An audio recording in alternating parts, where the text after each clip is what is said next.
बिस्मिल्लाहिर्रहमानिर्रहीम, अस्सलाम वालेकुम।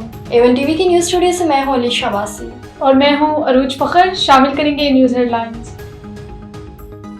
वज़ीर-ए-आज़म शहबाज शरीफ 2 रोज़ा दौरे पर सऊदी अरब रवाना। वज़ीर-ए-आज़म रियाद में सरमायाकारी कॉन्फ्रेंस में शिरकत करेंगे।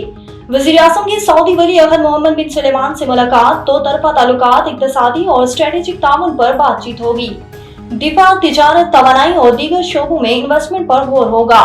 दीगर ममालिक के रहनुमाओं और सरमायाकारों से भी मुलाकात मुतवक्के। शहबाज शरीफ का 31 अक्टूबर को कतर जाने का भी प्रोग्राम।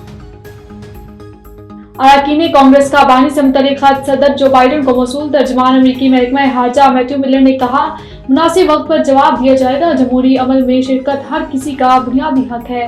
पाकिस्तान में जमहूरियत को फैलता फूलता देखना चाहते हैं। अमेरिकी डिप्टी असिस्टेंट सेक्रेटरी की मुलाकात से मुतल्लिक सवालात के जवाब पर बोले, मोनिका जैक्सन ने इंसानी हकूक मुकद्दम रखने पर जोर दिया। पेशावर हाई कोर्ट ने बुशरा बीबी की हिफाजती जमानत मंजूर कर दी। बुशरा बीबी को किसी भी केस में गिरफ्तार न करने का हुक्म। वफाकी हुकूमत FIA से 14 रोज में रिपोर्ट तलब।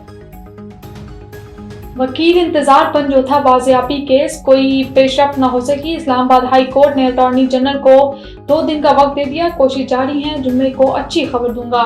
मंसूर उस्मान का अदालत में बयान।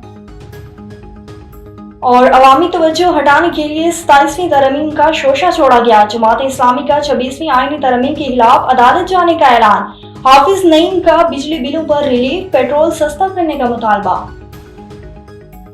न्यूज़ स्टूडियो से फिल वक्त इतना ही। मजीद खबरों और अपडेट्स के लिए देखते रहिए A1 TV। A1 TV, सब पे नजर, अंदर की खबर।